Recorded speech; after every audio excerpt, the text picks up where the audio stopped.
Haven't you ever kissed anyone? Don't do it, you're gonna tell the whole jungle. Guys. Welcome to Watch Mojo, and today we're counting down our picks for the comedy flicks that were underestimated until they actually released. Spoilers will be mentioned, so this is your official warning. And now I know for sure, I just added 2 more guys to my wolf pack. Number 50, 10 Things I Hate About You. The works of William Shakespeare being adapted into film isn't new, with some dating back to the early 1900s. Can we for 2 seconds ignore the fact that you're severely unhinged and discuss my need for a night of teenage normalcy? What's normal? Those damn Dawson's River kids sleeping in each other's beds and whatnot? Daddy, that is so not... Got news for you. I'm down, I've got the 411, and you are not going out and getting jiggy with some boy. I don't care how dope his ride is. While his comedies were groundbreaking, it's hard to tell which ones will respond the best to a modern translation, especially one that's been reworked several times already. If you're planning on asking me out again, you might as well just get it over. Do you mind? You're kind of ruining this for me. 10 Things I Hate About You may have been the 19th iteration of The Taming of the Shrew, but it was adapted in a new and different way. You never wanted to go sailing with me, did you? Yes, I did. The film took several risks, both by setting it in a modern-day high school and casting relatively unknown actors. It seemed set up to fail and be at best a generic teen film, but its combination of sharp, tongue-in-cheek humor and sincere moments made it an instant classic instead. Hello, Katerina. Make anyone cry today? Sadly, no. But it's only 4:30. Number 49, Eurovision Song Contest, The Story of Fire Saga. How do you satirize an event that already leans into how ridiculous it can be? I wanna stop the clocks and hold you close, but I don't know how. For decades, the Eurovision Song Contest has provided the world with a blend of cultural references and campy performances, with the more extravagant numbers often being more successful. Given how extra the show is, a movie amplifying those aspects alone had the potential of coming across as gaudy or even offensive. Volcano Man.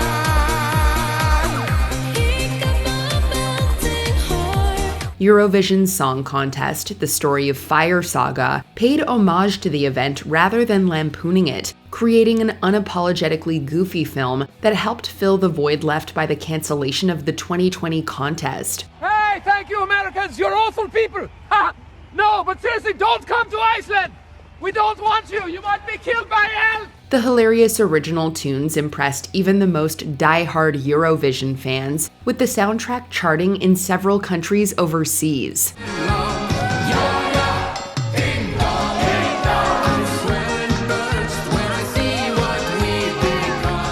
Number 48, Eurotrip. Comedy is a hard art form to truly master, especially with everyone's sense of humor being slightly different.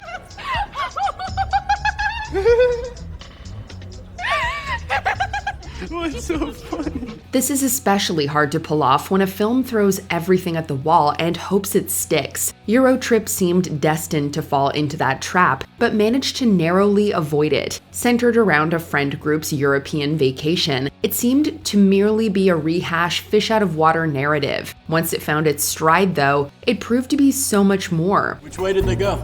That way. I'd stake my reputation on it. Good enough for me. Genuinely clever jokes were interwoven with more crude ones, creating a comedic blend that appealed to audiences of varying tastes. So, you just go around Europe sleeping with every woman you meet? No, please, Jennifer, it is not like that. I also sleep with men. Though it was hit or miss with critics, it ended up being beloved by viewers, cementing its status as a cult classic. So don't tell Scotty, Scotty doesn't know, Scotty doesn't know. Number 47, My Big Fat Greek Wedding. Turning a monologue into a feature-length film is no easy feat. Because nice Greek girls are supposed to do 3 things in life: marry Greek boys, make Greek babies, and feed everyone. Until the day we die. The original work by Nia Vardalos attracted notice, earning the recognition of several higher-ups in Hollywood. The adaptation process nearly led to its demise, with several huge changes suggested to supposedly cater to wider audiences. You don't eat no meat. No, He doesn't eat meat. What do you mean he don't eat no meat? Oh, that's okay. That's okay. I make lamb. Vardalos fought for her original vision, running the risk of alienating viewers. Her intuition paid off. Audiences loved the authentic portrayal of her relationship to her culture and the playful, hysterical jabs at her family's quirks. Okay. Hey, what's that thing? It's a mosquito bite. Put some Windex. Its aberrant sense of humor and earnest tone made it easy to connect to. Its success led to multiple sequels and a 9-digit box office yield, proving that artists don't always have to listen to executives to achieve success. Do we have to go in? Too late to elope now. Number 46, Team America World Police. Satire is hard to pull off, even with seasoned vets like Trey Parker and Matt Stone at the helm. Let's go police the world! Though they had perfected political humor in South Park, infusing that into a movie was a gamble, especially in the form they envisioned. I know how it feels. God, I'm so confused. It's too soon to be having feelings for you. Not only did they want to call out America's military-industrial complex and its effects on foreign policy, they wanted to do so using puppets. While creative, the use of puppets necessitated considerable rewriting to establish the proper humorous tone. Matt Damon. Despite constant production issues that left them racing against the clock, the finished product was a hilarious, scathing critique of American politics and performative activism that still rings true today. Number 45, Legally Blonde. On paper, a movie about a sorority girl getting her law degree doesn't seem to have much comedic potential. You got into Harvard Law? What, like it's hard? Though the concept is simple, Legally Blonde manages to be a breath of fresh air, subverting several stereotypes along the way. I still can't believe you didn't tell Callahan the alibi. It's not my alibi to tell. I know. And I thought that was very classy of you. When it was first approved by the studio, it was assumed that it would rely on crude quips and sex jokes, only for the writers to pull a 180 and deliver a more progressive plot. Turns out I am a joke. No, you're not a joke. Given the popularity of raunchier films at the turn of the century, this in itself was a risky path. It ended up being the right one to make, with the smart humor and empowering message resonating with audiences, particularly young women. I love you. Oh, Warner. I've waited so long to hear you say that.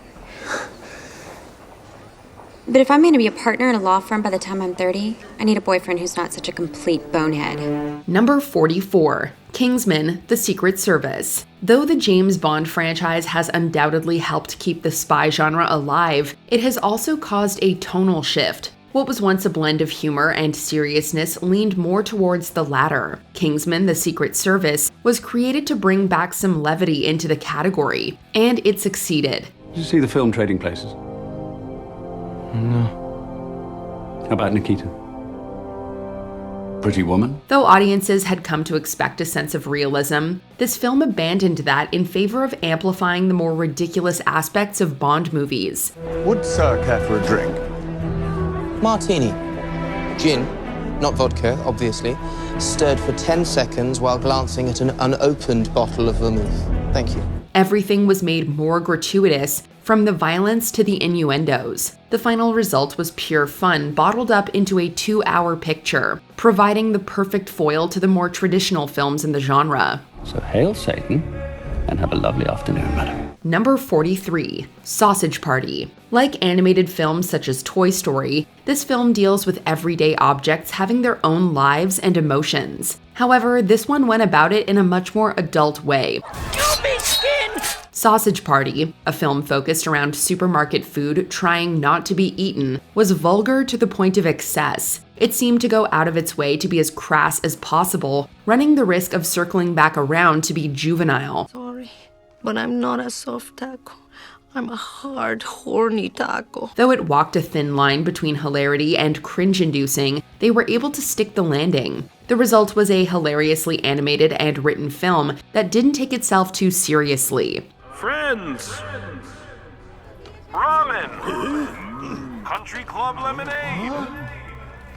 Lend me your ears of corn. Number 42, Idiocracy. Not every movie is set up for commercial success. Some are so hard-hitting that they're sabotaged at every turn. Where am I? Shut up! I told you already.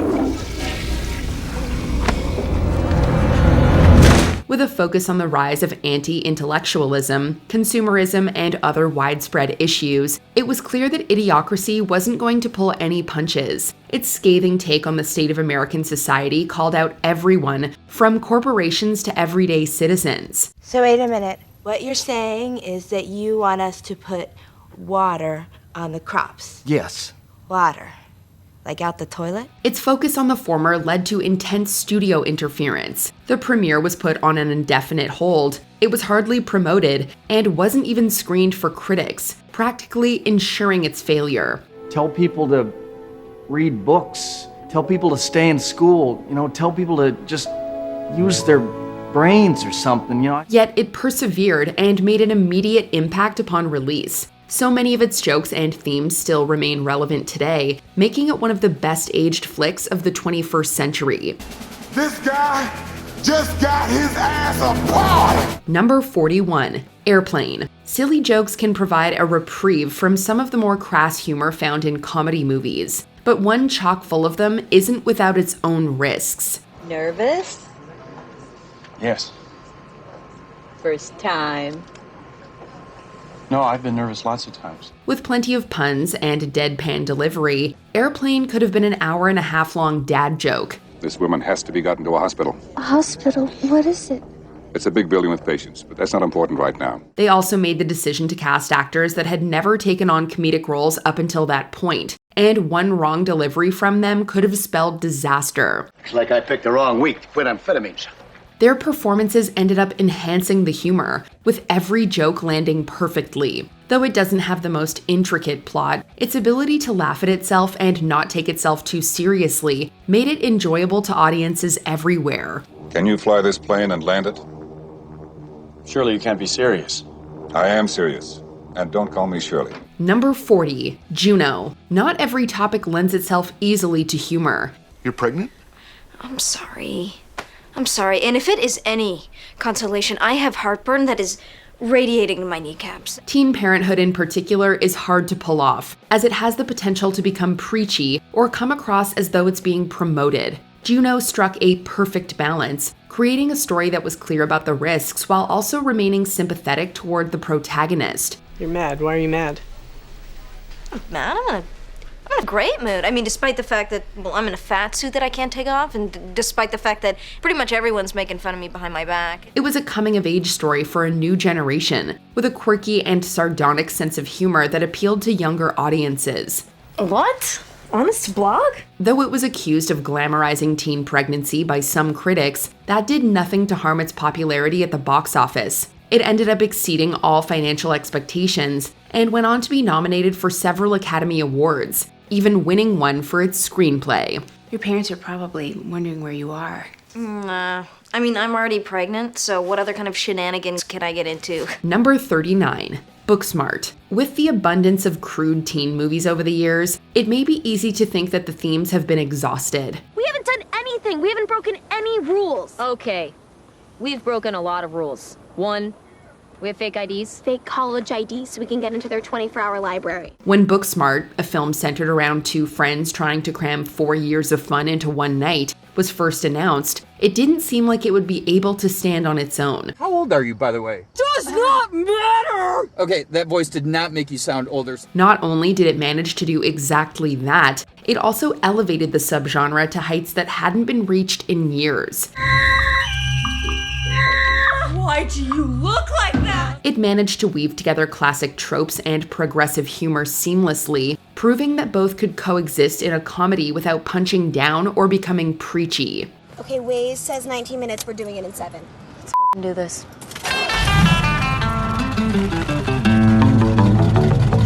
Number 38, Pop Star, Never Stop, Never Stopping. Even the best films can have a bad day at the box office. Harry, what the hell? First of all, this is an 18,000-seat arena. Nobody sells this out. You sold 15,000 seats. That's still really good. No, it's not good. Hammerleg sold this place out last week.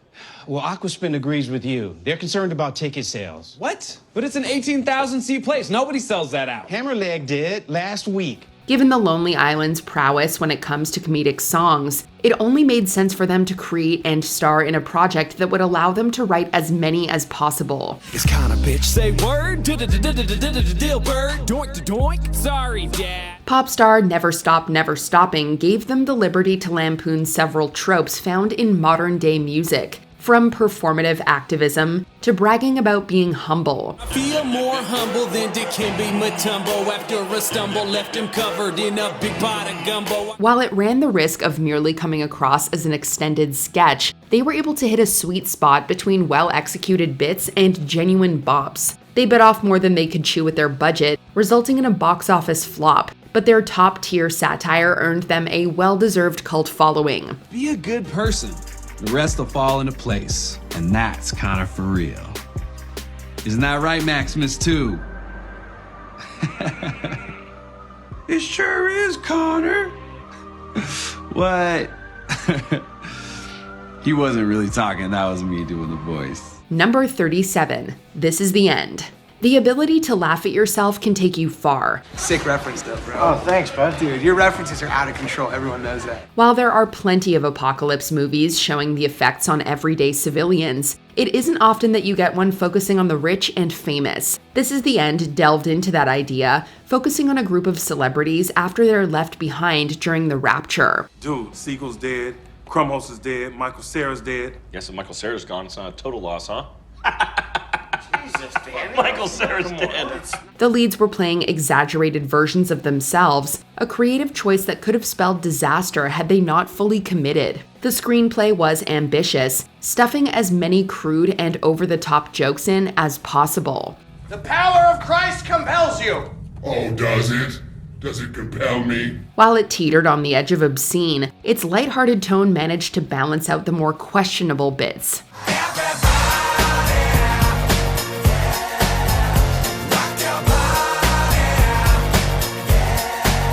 Number 36. Zoolander. Some premises may seem too thin for a major motion picture, and while some flounder, others find a way for the cream to rise to the top. Did you ever think that maybe there's more to life than being really, really, really ridiculously good looking? Zoolander is silly at its very core, serving as both a parody of the fashion world and a chance for Ben Stiller to whip out his face card at a moment's notice. One look!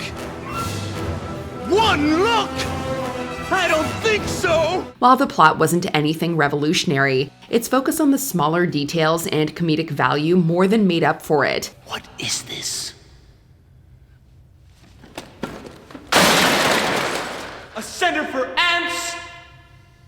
What? How can we be expected to teach children to learn how to read if they can't even fit inside the building? It was unapologetically campy, but never came across as stupid, hitting a perfect sweet spot that delighted viewers. It's simply timeless, leaving no question as to how it manages to entertain new audiences to this day. But why male models? You serious? I just told you that a moment ago. Right. Number 35. The Blues Brothers. Saturday Night Live has introduced many iconic characters since its inception, with several getting their own film adaptation. As the first to do so, the Blues Brothers had a lot to prove. It's 106 miles to Chicago. We got a full tank of gas, half a pack of cigarettes, it's dark, and we're wearing sunglasses. Hit it. It was unclear how well the premise would translate from a short-form sketch into a feature-length film. Well, it ain't much, but it's home. How often does the train go by? So often you won't even notice it. John Belushi's behavior off the set also complicated the shooting process, leading to assumptions that the film would be a failure. It managed to defy those expectations thanks to its chaotic brand of comedy and stellar soundtrack.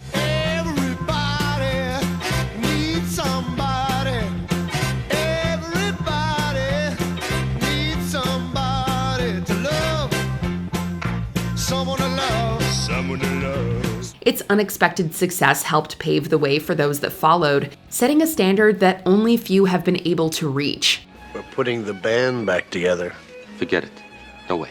We're on a mission from God. Number 34, Ace Ventura, Pet Detective. Some risks are worth taking. Hungry, fella?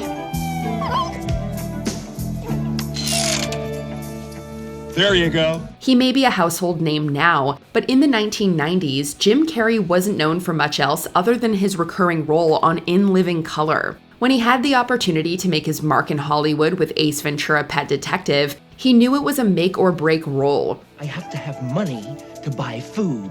I have to have a dolphin to get the money. I don't see a dolphin around here. Do you? As such, he took huge swings with the script, vying to be as over-the-top as possible. Excuse me. I'd like to ask you a few questions. His efforts landed the film in hot water with critics, who accused it of being unnecessarily offensive. The same couldn't be said for viewers, many of which adored the shock humor. The latter ended up having more of an impact, making it a box office hit and launching Carrey's career into the stratosphere. Alrighty then. Number 33, The Lego Movie. This was proof that comedies aimed at children could be just as hilarious as their more adult contemporaries. Tap the charts again, it's Everything is Awesome. Oh my gosh, I love this song. Everything is awesome. Everything is cool with the light of the The Lego Movie was met with pushback as soon as it was pitched, as several executives reportedly felt the toy brand didn't need the extra exposure. It's not personal. It's just business. Lord business. Even when it was greenlit, it still wasn't clear whether it would stick the landing or merely be seen as an extended Lego commercial. To both the creator and audience's relief, it was the former. A perfect blend of heartwarming and hilarious, its many cultural references helped it appeal to adults as well as children. Relax, everybody, I'm here. Batman! What's up, babe? Though insistently positive, it never became grating, and its earnest tone helped cement it as an immediate favorite. Lucy. What? That was my real name. You asked earlier, and it's Lucy. I really like that name. Number 32, Office Space. Even the most mundane parts of life are ripe for comedic interpretation. You see, we're putting the cover sheets on all TPS reports now before they go out. Did you see the memo about this? Though a movie centered around the drab aspects of working an office job sounds like a snooze fest, Office Space proved to be anything but. From annoying bosses to non-functioning equipment, every detail of white-collar jobs was lambasted. I gotta get out of here. I think I'm gonna lose it. Uh-oh. Sounds like somebody's got a case of the Mondays. Its realism ended up being its secret weapon and was able to resonate with millions of viewers across the country. While it may not have been a financial hit, its impact on pop culture, particularly memes, has been invaluable. What would you say you do here? Some elements of office work it critiqued are still prevalent in workplace culture today, making it a truly timeless piece of art. Excuse me, I believe you have my stapler? Number 31, Austin Powers, International Man of Mystery.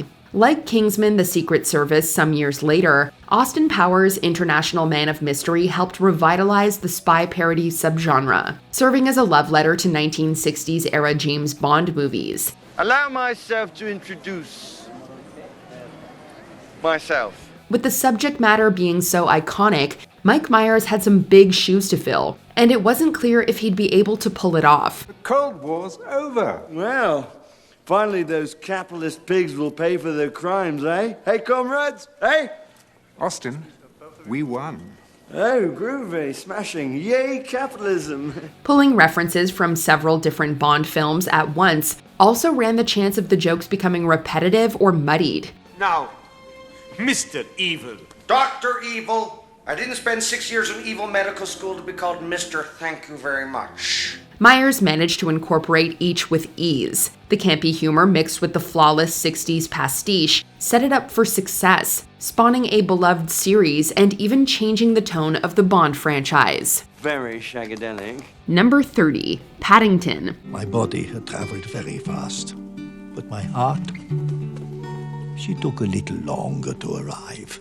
This ended up being the very definition of not judging a book by its cover, or in this case, a movie by its trailer. When Paddington was first announced, many assumed it would end up like others focused around CGI animals, largely forgettable. The promotions didn't help either, as they focused on physical comedy rather than jokes. However, Paddington ended up defying all preconceived notions. The quips were charming and wholesome, and the human cast played perfectly off the animated bear. While it's undoubtedly made for children, the plot wasn't dumbed down in the slightest, which led to adults enjoying it. Paddington serves as proof that just because something is made for kids doesn't mean it can't be funny as well. I will never be like other people, but that's all right, because I'm a bear. A bear called Paddington. Number 29, Friday. Weed is from the earth. God put this here for me and you. Take advantage, man. Friday helped push the boundaries of what a comedy could be. Audiences were skeptical about it at first due to its low budget and seemingly violent plot. However, Friday ended up being so much more than people expected. It portrayed life in rough neighborhoods in an entirely new way. While other films showcased darker elements of those areas, this one chose to highlight the more casual and lighthearted aspects of it. The amusing lines and endless hijinks are enough to keep anyone entertained. It also gave Ice Cube the chance to flex both his acting chops and his scriptwriting skills. With classic lines that are still quoted today, this has gone on to become one of the most iconic comedies of all time. Now your father, he got game.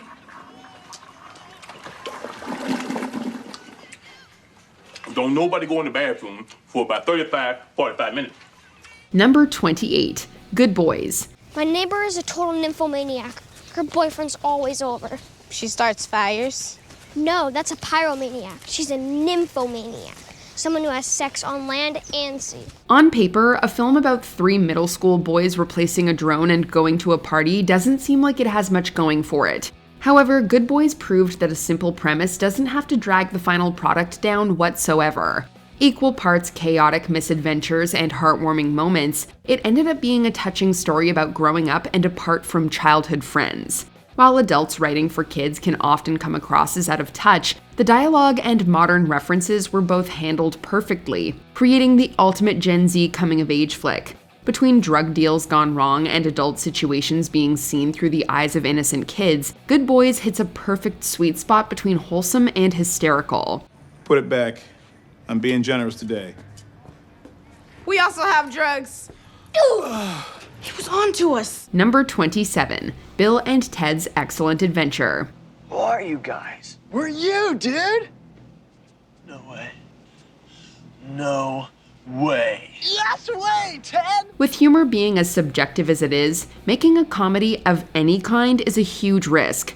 When your narrative is centered around one specific kind of joke, then you take the chance of the audience either loving or hating it. As Bill and Ted have a particularly unique way of speaking, the director was worried that it would be polarizing. However, the gamble paid off, and the time-traveling extravaganza became a hit. From the sheer hilarity of seeing historical figures in modern times, to the constant one-liners, this has something for everybody. The best part is that the film knows it's silly and doesn't take itself seriously, making it the ideal comfort watch. How's it going, Royal Ugly Dudes? I'm the Earl of Preston. And I am the Duke of Ted. Number 26, Deadpool. Anyway, I got places to be, a face to fix, and bad guys to kill. When thinking of the superhero genre, humor isn't usually the first thing that comes to mind. Considering how Deadpool was introduced in the X-Men series, fans were doubtful that they'd be able to get his character and absurdity correct in his solo cinematic debut. Luckily, the creators understood the assignment. From the opening credits, the fourth wall breaks were apparent, and they remained consistent throughout the plot. Everything from the music to the slapstick comedy came together to create one of the funniest films featuring a Marvel hero. Ryan Reynolds deserves special credit, delivering a stellar performance that makes it clear he was born to play the vigilante. Let us go talk to the professor. McAvoy or Stewart? These timelines are so confusing. Number 25, Galaxy Quest. By Grabthar's hammer, by the sons of Warvan, You shall be avenged. Parodies are an often overlooked form of comedy. When done correctly, they serve as a love letter to the original work while also poking fun at various tropes. Galaxy Quest hit the nail on the head with their caricature of science fiction properties, particularly Star Trek. The tongue-in-cheek film wasn't afraid to take shots at the property and its fan base, while also including small details that proved the writer's superfan status. Despite containing inside jokes, it still holds up well on its own, meaning you can go in knowing nothing about the source material and still have a good time. Galaxy Quest has become widely beloved among comedy lovers in general, and is a prime example of a spoof done right. What is this thing? I mean, it serves no useful purpose for there to be a bunch of choppy, crushy things in the middle of a hallway. No, I mean, we shouldn't have to do this. It makes no logical sense. Number 24. Walk Hard, the Dewey Cox Story. Does Dewey seem unhappy to you? He's changed, I tell you, he's changed. Biographies about musicians have always been popular, but they can have the tendency to blend together. Walk Hard, the Dewey Cox Story pointed this out by lampooning the major points that occurred in several different biopics. This was a daring move, as the incessant references could have come across as too much. However, the film struck a perfect balance between homage and originality. The musical performances alone are enough to set it apart from other spoofs about the industry. The subtle allusions to musical icons like Johnny Cash and Ray Charles are just the cherry on top. While it's considered a parody, the movie is so well written that you can still enjoy it even if you don't know all of the artists included. Don't tell me what to say and what not to say, Paul McCartney. I'm sick of you being so dark when I'm so impish and whimsical. Number 23. Ted. Let's all be best friends. Oh my God! John, get away from that thing. Get over here, right now. But Dad... Get over here! While Seth MacFarlane had already made a name for himself in television with shows like Family Guy, his involvement in film was minimal. That all changed when he directed, wrote, and starred in Ted, a movie about a teddy bear who comes to life. Expectations were low from the beginning. Many anticipated it would have the same comedic style as Family Guy. However, the end result was better than anyone could have imagined. The crude wit juxtaposed with the ridiculous concept resulted in a chaotically funny story. What's more impressive is that it managed to maintain its momentum without a single dull moment. The success of it helped people see MacFarlane and his work in an entirely new light. Hey Johnny, I just had a great idea. Let's go get drunk and puke on cars from the overpass. Oh, come on. I do not sound that much like Peter Griffin. Number 22. Borat. In my country, they would go crazy. Oh my. For these two, not so much. Yes. Wow. Satire is one of the hardest forms of comedy to get right. You have to commit enough to pull it off, but you can't go so far that the audience thinks you agree with the position you're mocking. Sacha Baron Cohen took a huge chance with this showcase of what became one of his most iconic characters. Between the unscripted interviews with real people and his dedication to the outrageous bit, the whole project was a huge balancing act. His risks paid off in spades, incorporating both biting commentary and plenty of shock humor. It ended up becoming a hit among the very people it was making fun of. It's the ultimate evidence that dark jokes can be hilarious if done right. Listen, pussycat, smile a bit. All right. That's it. Okay. I'm done. We're finished. We have to leave. Number 21. Blockers. Blockers sounded like an outright disaster. It's a sex comedy, which aren't often critical darlings. That's what trying things is for, to teach you things. It's a contradiction. It was directed by a writer-producer making her directorial debut, so things were likely to be rough around the edges. It starred John Cena, which seemed more like a meme than anything else. And even the title itself is derived from a dirty term. But the movie ended up being adored, not only for its humor, but also for its themes and tone. What about a little chugging contest? Yeah. Bring it. It flipped the teen sex comedy on its head by focusing on the parents, and it treats the characters with empathy and respect, lending the story an undeniable sweetness. These are people, not caricatures, and that is all too rare within the genre. It was just really nice what you said. It's good. They mean it.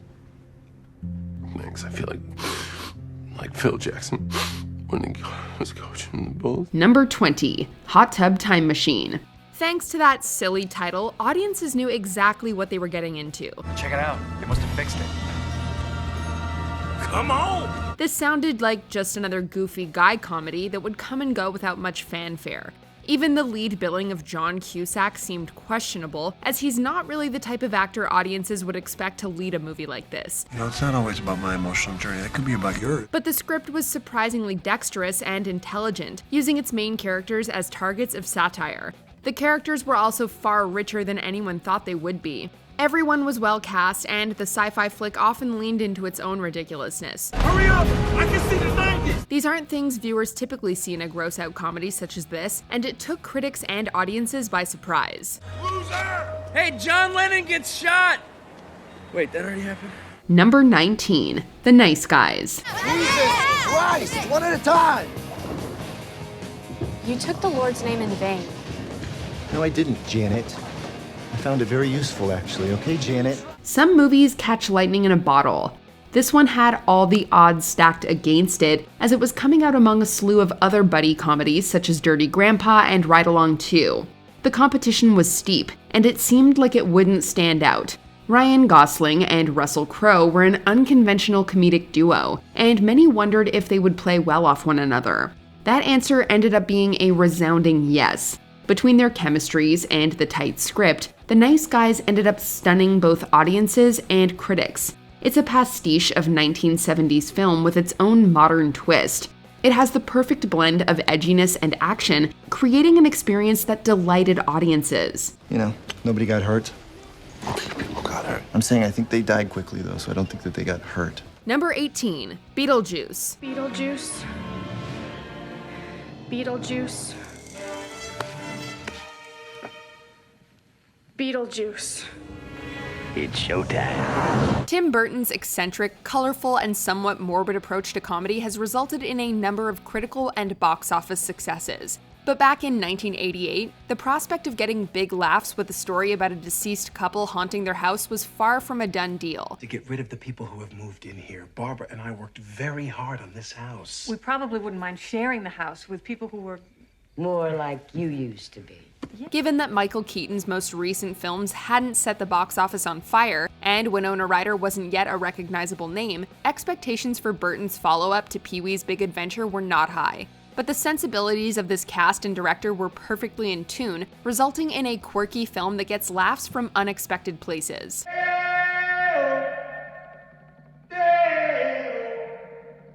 Number 17, Zombieland. Rule number 1 for surviving Zombieland: cardio.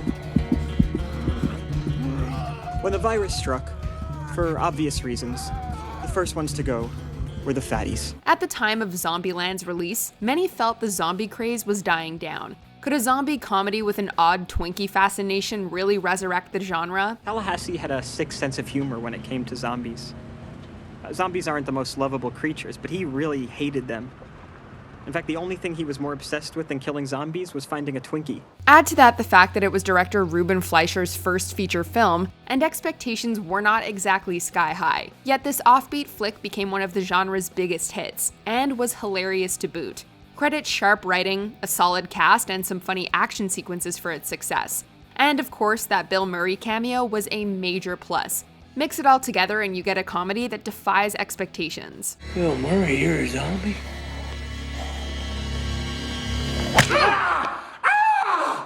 Oh, God, I'm on fire! Ouch! You're not a zombie, you're talking. You're okay. The hell I am! Number 16, Girls Trip. Deft direction and a strong cast can turn a standard comedic premise into a really good movie. And as premises go, a group of friends going on a road trip is about as standard as you can get. But Regina Hall, Queen Latifah, Tiffany Haddish, and Jada Pinkett Smith made their characters believable and fresh. I'm gonna be cool. I just want to say hi, that's all. Wait, I'm gonna just say hello. No, don't you say hello. No, Dina, don't do that. Remember, Ryan said this is her life. Yes. We shouldn't get involved. With Haddish stealing the show as the hilarious Dina. Their friendship felt so real that audiences were only too happy to laugh along with them, and Girls Trip was a huge critical and commercial success. The result? A trip that's surprisingly fun to take. Look, I get it. You're upset. I shouldn't be throwing things in a place of work. Why are you making air quotes? This is a place of work. Lesson learned. How you so understanding? Number 15, Mean Girls. It was written by Tina Fey, produced by Lorne Michaels, and had Tim Meadows in the cast, so it's easy to assume this would be a run-of-the-mill SNL movie. If you need anything or if you want to talk to somebody... Thanks. Maybe some other time when my shirt isn't see-through. Okay. Turns out this teen comedy bucked the trend and was an original, thoughtful, and funny flick. The real surprise, though, is this 2004 film's cultural impact. So you've actually never been to a real school before? Shut up. Shut up. I didn't say anything. While Mean Girls is an apt title, Meme Girls would have worked as well. More than a decade later, the film's characters and one-liners live on in numerous memes. Endlessly quotable, relatable, and hilarious all at once, Mean Girls is timeless.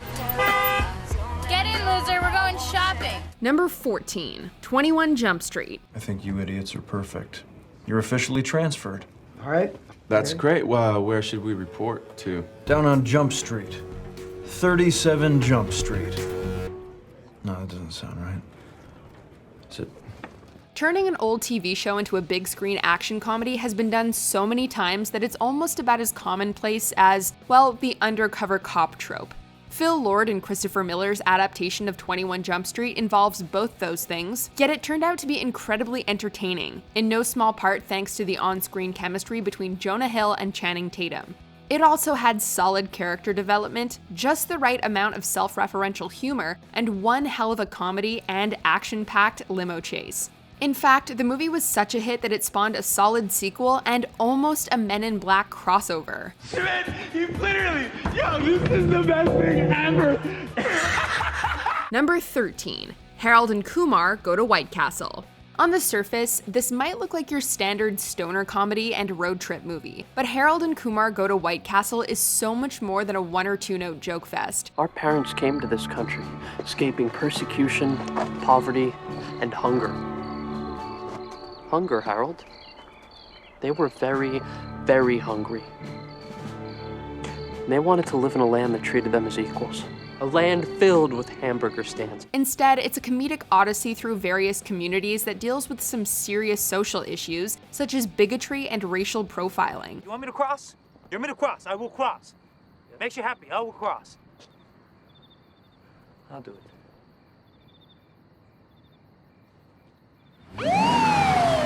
It also offers an abundance of twists and turns along the way. As two friends who just want to reach White Castle, John Cho and Cal Penn are well-defined and sympathetic enough to keep the audience rooting for them, even if their goal is a fast food restaurant. The movie launched their careers and led to a sequel. Where are you going? Wherever God takes me. Number 12, Game Night. Guys, this is Madison. Yeah, you brought her last week. You work at Forever 21, right? No. I work at Sephora. I'm confused. Different girl. Same look, same voice. Nice to meet you. You too. What's yours? That's a... No, I think you're supposed to kiss it, right? Welcome. The premise seems simple. A competitive couple participate in a game night with their friends, and unusual hijinks ensue. But despite sounding like a cookie-cutter comedy, this 2018 film is far from it. Instead, the team behind Horrible Bosses delivers enough twists and turns to keep the audience constantly guessing. Gotta capture this moment, honey. Get in there. We'll take a quick little selfie here. The charismatic ensemble cast manages the difficult trick of keeping viewers on the edge of their seats while also making them laugh. With popular party games incorporated into the characters' attempts to foil a kidnapping, this is genuinely a game night to remember.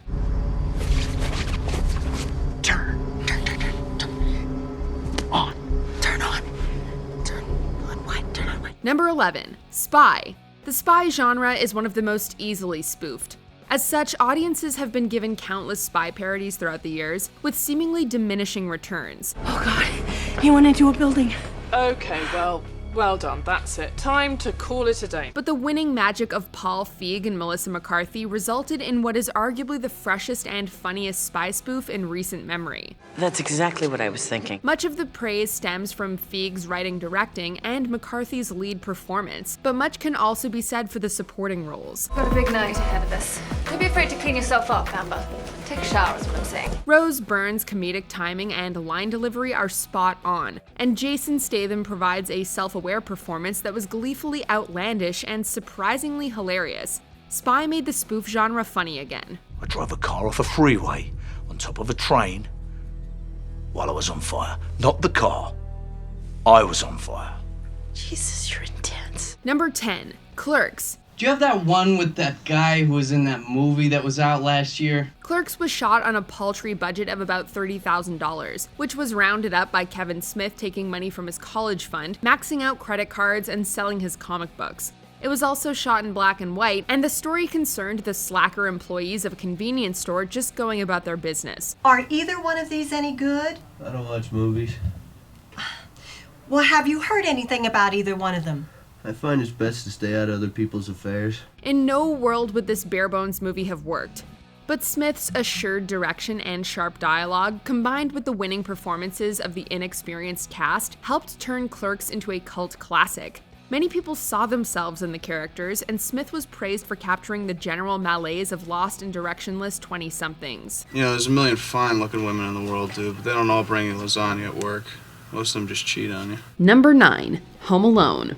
Home Alone is now a Christmas classic, but very few people had faith in the film back in 1990. Look what you did, you little jerk! Warner Brothers seemingly couldn't care less and shut down production over budgetary concerns, and Fox picked it up with a still measly $18 million budget. What else could we be forgetting?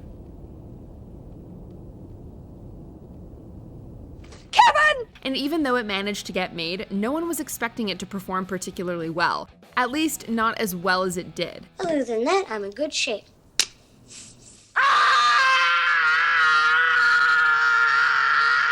For some reason, Home Alone really resonated with general audiences, and its gross slowly ballooned over the holiday season and went to an insane $476 million. You guys give up, or you're thirsty for more? It stayed at number 1 for 12 consecutive weeks at the time, and became the third highest grossing movie ever, behind only Star Wars and E.T. It was the little Christmas movie that could. Keep the change, you filthy animal. Number 8, Jumanji: Welcome to the Jungle. Cake is my weakness, along with speed and strength. Strength is my weakness. Hey, quick question. How is strength my weakness? The original Jumanji starring Robin Williams is a classic, so audiences could have been forgiving for viewing this belated sequel with trepidation. But with a fresh, modern twist on the premise, it was a surprisingly fun and side-splitting movie. While in 1995's Jumanji, a brother and sister get sucked into a board game, Welcome to the Jungle puts an entirely new cast inside a video game instead. Dwayne Johnson, Jack Black, Karen Gillan, and Kevin Hart all give great performances, and the fast-paced comedic action really works. It's since spawned a sequel of its own and is poised to become a franchise. Come on, Lance! Why am I running so slow? Number 7, The Other Guys. Much like spy comedies, the cop spoof genre is ancient and seemingly played out. The city's dying for a hero. Is it? Yeah. What about 9 million socially conscious and unified citizens all just stepping up and doing their part? But like Spy, The Other Guys proves that sheer talent, both behind and in front of the camera, can overcome even the most overplayed of genres. Adam McKay and Will Ferrell make for a great team, and they provided a stellar 1-2 punch with Step Brothers and The Other Guys, 2 movies that work far better than they had any right to. Where are you going? I'm going upstairs. Because I'm going to put my nutsack on your drum set! This buddy cop flick gleefully parodied the genre in numerous inventive ways, including the absolutely stellar opening sequence, and Will Ferrell and Mark Wahlberg made for an unexpectedly delightful duo. Maybe we should, call ourselves the Febreze Brothers, because it's feeling so fresh right now. Right? Let's do another fresh start, because I just want to punch you in the face. In a sea of cop spoofs, The Other Guys is the other movie, the rare great one. I did my first desk pop! It's a real thing, right? Number 6, Bridesmaids. Bridesmaids was a monumental success, effortlessly crossing demographics and grossing nearly $300 million worldwide. The movie could be enjoyed by anyone, as it deftly mixed seemingly disparate genres. I don't know what to say. You look... Megan, are you okay? It was a raunchy comedy, a sentimental chick flick, and a touching buddy story, with each aspect given equal importance. It wasn't just a gross-out comedy with women, as it was so often billed. Help me, I'm poor. It was also an intelligently written and wonderfully performed film that took an honest look at its characters' lives and situations, crafting rich and mature themes amongst all the farting, puking, and pooping. Well, you're really doing it, aren't you? You're just shitting in the street. It also helped launch Melissa McCarthy's comedy career, which led to future Feig Marthy collabs like The Heat and Spy. Life is gonna unlife and I'm gonna bite you in the ass. Number 5. Tropic Thunder. Tropic Thunder is one of the smartest and funniest comedies of the 2000s, but no one really expected it. You. Hit that director in the face. Yes, the cast was stacked with the likes of Ben Stiller, Jack Black, and Robert Downey Jr., but the general concept of an action spoof had been well trod. And Ben Stiller's directorial filmography was spotty at best. And this chicken shit chopped up ASAP! Police is still outside the perimeter, son! Missed him with that cracker jump time! We did him now! We did him now! Tropic Thunder proved his first big hit as a director, scoring nearly $200 million and earning critical praise for its send-up of conceited Hollywood culture. Actors, producers, studio executives, the movie industry in general, nothing was safe from the biting and wide-reaching satire of Tropic Thunder. While many of the film's jokes wouldn't necessarily work today, there's no denying that Downey and Tom Cruise's performances are simply legendary, with Downey even scoring an Academy Award nomination for his efforts. Number 4. The 40-Year-Old Virgin. This one could have been so bad. They were nice. You know, when you grab a woman's breast and you feel it and it feels like a bag of sand when you're touching it. Bag of sand. Based on the title, viewers could have been forgiven for expecting vulgar, lowbrow humor and stereotypes. The late Roger Ebert sure thought that's what he was in for, and was delighted to instead find it surprisingly insightful, with a good heart and a lovable hero. You know what? I respect women. I love women. I respect them so much that I completely stay away from them. Okay. I have a very fulfilling life. And now, I am making your silver pants blue. Most moviegoers concurred, and the film became a substantial hit. Steve Carell was previously best known for his contributions to The Daily Show, and this film put both him and director-co-writer Judd Apatow firmly on the Hollywood map, for good reason.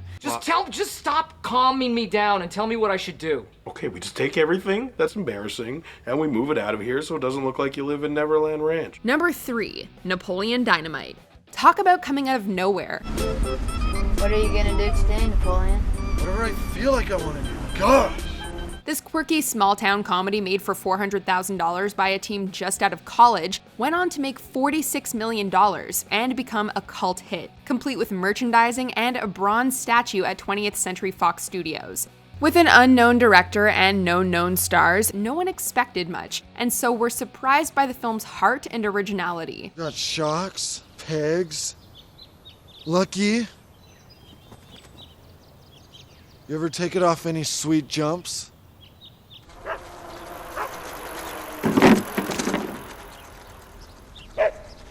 You got like 3 feet of air that time. It was director Jared Hess and star John Heater's first feature film, and boy did they knock it out of the park. This simple personal story about ordinary high school students, told with irreverent humor, struck a chord with audiences and is still quoted today. So what do you think? It's pretty cool, I guess. Oh, man, I wish I could go back in time. I'd take state. This is pretty much the worst video ever made. Number 2. The Hangover. Made for just $35 million, The Hangover starred Bradley Cooper, Ed Helms, and Zach Galifianakis, none of whom were particularly popular at the time. This isn't the real Caesar's Palace, is it? It was directed by Todd Phillips, who was known for his raunchy but somewhat underwhelming comedies, and the story came across as Dude, Where's My Car in Vegas. I look like a nerdy hillbilly. But the finished product was far more than the sum of its generic parts, as it was well shot and written, impeccably acted, and genuinely hilarious. The comedy turned its relatively unknown actors into movie stars. Hey! There's a baby on board! Someone just said baby. Get out of the car! It's a baby goat! Many of its scenes and lines became iconic, and it became the 10th highest grossing movie of 2009 with $467 million. The Hangover series would see diminishing returns, but the first is a bona fide comedy classic. No!